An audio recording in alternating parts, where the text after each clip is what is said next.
안녕하세요, 평무입니다. 오늘은 12월 9일 금요일입니다. 지금 6시 46분 지나고 있고요. 와, 진짜 12월 9일 하면은 어제랑은 또 다르네요. 이제 12월도 얼마 남지 않았습니다. 2022년이 얼마 남지 않았네요. 참 이런저런 일들이 많이 지나간 그런 한 해인데요. 지금 기온이 영하 3도 정도 됩니다. 좀 쌀쌀하긴 하지만 바람이 별로 없어요. 잠잠하네요. 그래서 별로 춥다고 느껴지진 않고요. 낮 최고 기온은 11도 까지 올라갈 것 같습니다. 어제보다 좀 더 올라가네요. 그런데 체감 기온은 더 낮을지도 모르겠습니다. 왜 그러냐면은 어제는 햇빛이 많이 비쳤어요. 상당히 맑은 날씨였는데 오늘은 좀 하루 종일 구름이 많이 낀다고 하네요. 오히려 더 추울 수 있기 때문에 복장 관리 좀 유념해야 되겠습니다. 미세먼지 좋음인데요. 초미세먼지 보통 최근에 보면 초미세먼지가 수치가 항상 좀 높더라고요. 마스크가 좀 필요할 수 있고요. 나머지는 뭐 통상적인 그렇게 춥지 않은 겨울 날씨 정도다.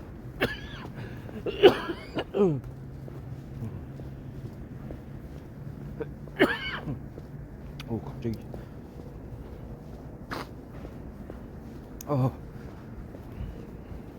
아침마다 약간 비염이 도져가지고 잠깐 기침을 좀 했고요.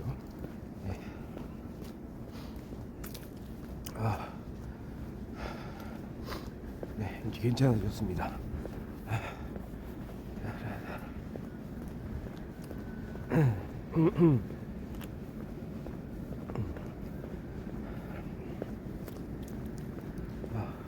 갑자기 온도 변화가 좀 심해서 그런가요?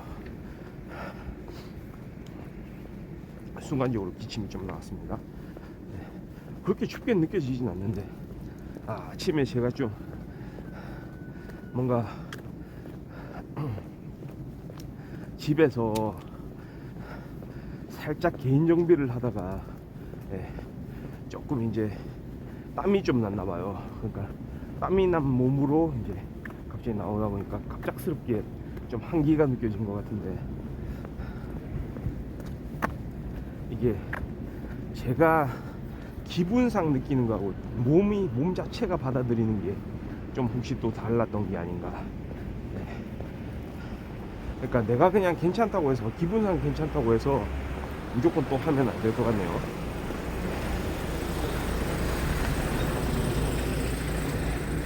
약간 좀 그런 느낌이었습니다. 네. 이제 좀 괜찮아졌고요. 제가 또 뉴스를 또 이렇게 보게 됐는데, 요즘에 금리가 진짜 많이 올라갔잖아요. 금리. 안녕하세요. 요즘 금리가 참 많이 올라가고 있는데, 특히 미국의 기준금리가 한국보다 오히려 높아요. 지금 4%죠. 제가 마지막으로 본 그 미국 기준금리, 제 기억에 따르면 4%, 한국 같은 경우에 0.75%포인트 차이가 났던 것 같은데 3.25 아니었나 싶네요. 그리고 앞으로 더 오를 가능성이 있다고 하잖아요, 내년에도. 그러니까 이게 좀 신기한 부분이 많습니다. 보면은 금리가 진짜 엄청나게 높아지는 거죠. 물가를 잡기 위해서 그런다고는 하지만 과거에 진짜 이럴 때가 없었거든요. 심지어 미국하고 한국, 사실은 한국의 기준금리가 높은 게 통상적인데, 왜냐하면 그래야 자금이 빠져나가지는 않거든요. 근데 0.75%포인트는 차이가 나요. 예. 미국이 더 높다는 얘기죠. 그런데도 불구하고 뭔가 자금 시장은 그렇게 막 불안정하진 않습니다. 그러니까 한국이 어느 정도 이제 대외적으로 미치는 영향력, 안정성 이런 게 좀 괜찮은 것 같아요. 최근에 보면 약간 그렇게 이제 해석할 수가 있잖아요. 그게 하나의 이제 어떤 대외적인 약간 국가적인 관점에서 이제 금리에 대해서 할 수 있는 이야기고, 그냥 일반인들 관점에서, 그러니까 국민 관점에서 이제 할 수 있는 이야기가, 와 진짜 아침에 뉴스를 봤는데 지역에 은행들, 작은 은행들 많잖아요. 지역은행들, 뭐 저축은행이라고 뭐 할 수도 있고, 뭐 상호금융이라고 할 수도 있고, 그런 은행들이 지역마다 좀 이렇게 운영이 되고 있는데 일부 지역에서 그 뭐 정기예금 상품, 그런 상품이 나왔는데, 금융 상품이 나왔어요. 이자가 무려 10%대 10%의 이자를 주겠다고 하는 그런 상품이 나왔습니다. 그래서 사람들이 그거에 아마 솔깃한 것 같아요. 그런데 문제는 가입자가 어마어마하게 많았다는 거예요. 그 금융상품에 대한 가입자, 아마 예상을 못한 것 같아요. 해당 은행은 해당 지역은행은 예상을 못한 것 같은데, 원래 생각했던 그 자금에 비해서 아마도 10배 이상, 그러니까 한 100억 규모로 유치를 하려고 했는데 1000억 규모 뭐 이렇게 된 것 같아요. 네. 그래서 진짜 황당한 일이 벌어졌어요. 그 해당 은행에서 각 가입자들한테 개별적으로 문자를 보냈어요. 염치 없지만 이 가입한 이 상품을 해약을 해달라고, 해지를 해달라고, 그런 일반 가입자들한테 문자를 보낸 거예요. 와, 은행에서 이런 문자를 보낸다는 거는 진짜 좀 믿기 어려운 일이거든요. 왜 그러냐면은 어떤 정책을 편다는 거, 은행에서 어떤 상품을 개발을 해가지고 그걸 이렇게 내놓는다는 거는 진짜 심사숙고를 해야 되는 일 아닌가요? 은행의 어떤 공신력하고도 관계가 있고, 그러니까 은행 하면은 결국은 신뢰잖아요.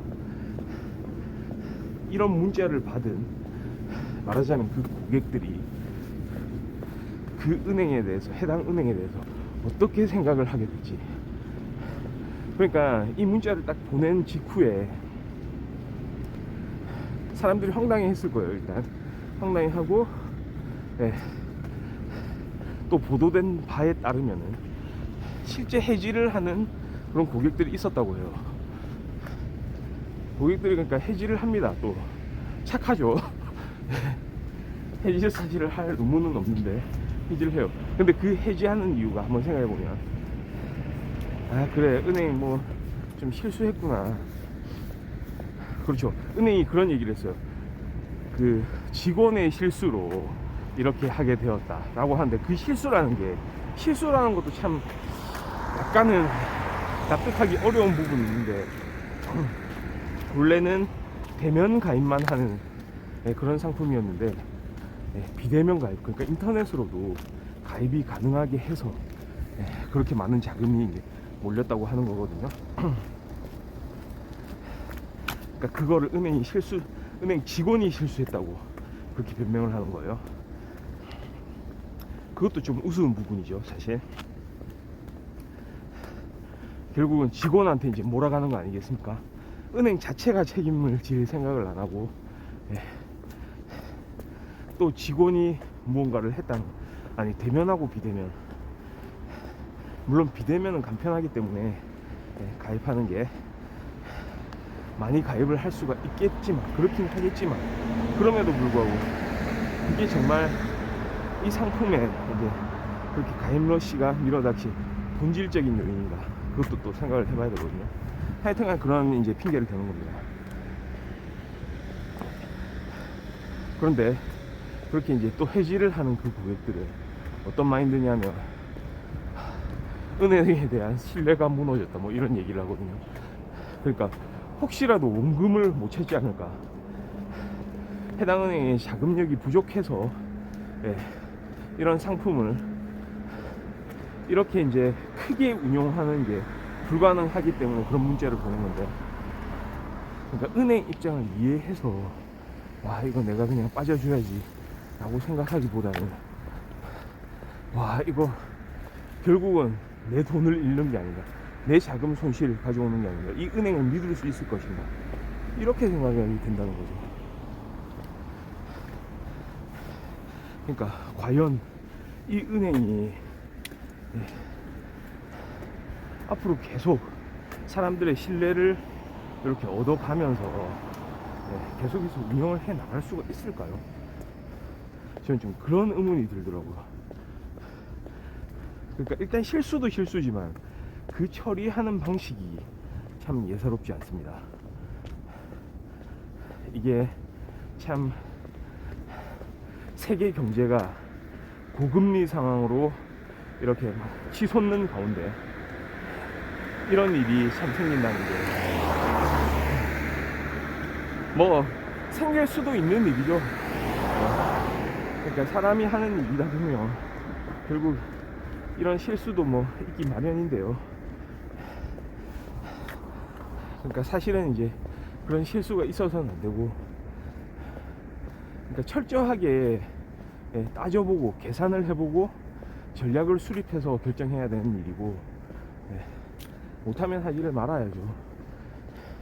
그 다음에 이런 혼란이 이제 발생한 가운데 이걸 수습하는 방법, 물론 많은 생각을 했을 수도 있습니다. 은행 자체에서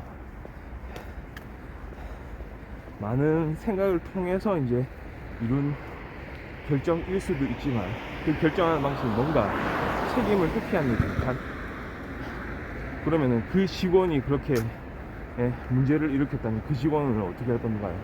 뭐 징계를 하거나 아니면 퇴사하게 만든다는 그런 얘기인가요? 그러면 이게 해결이 됩니까? 그러니까 본질적인 그런 이제 문제는 해결이 되지 않는다고 보거든요. 그러니까 은행 자체가 책임을 져야죠. 은행 자체가 책임을 진다는 거는 거기에 발언권이 있는 가장 높은 직책에서 권한을 행사하는 적어도 이제 그 최고 결정권자가 이제 책임을 져야 된다는 얘기죠. 마치 국가에서 일어나는 그런 이제 다양한 일들에 대해서 마지막으로 이제 책임을 지는 전체적인 그런 관점에서 결국은 책임은 대통령한테 돌아가듯이, 그래 놓고는 외부의 그런 이야기를 하지 않고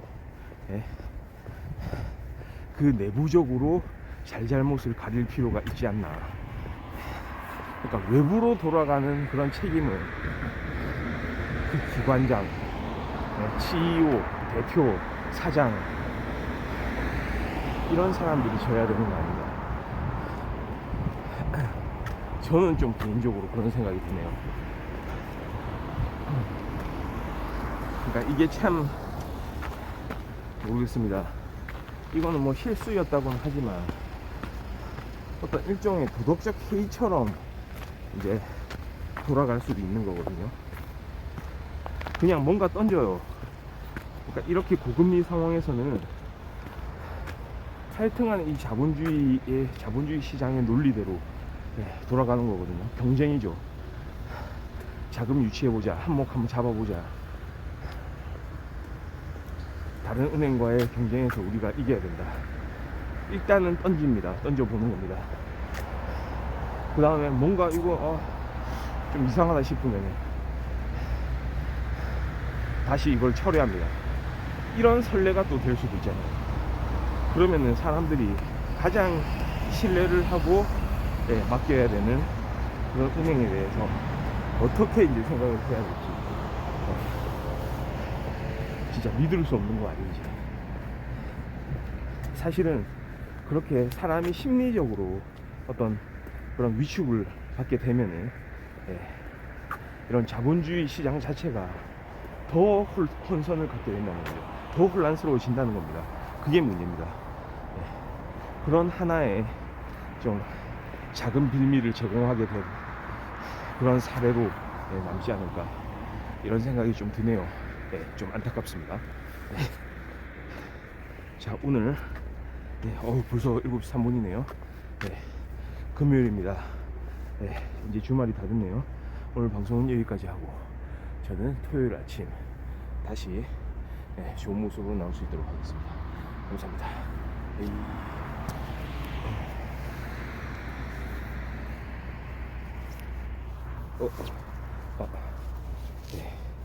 이거는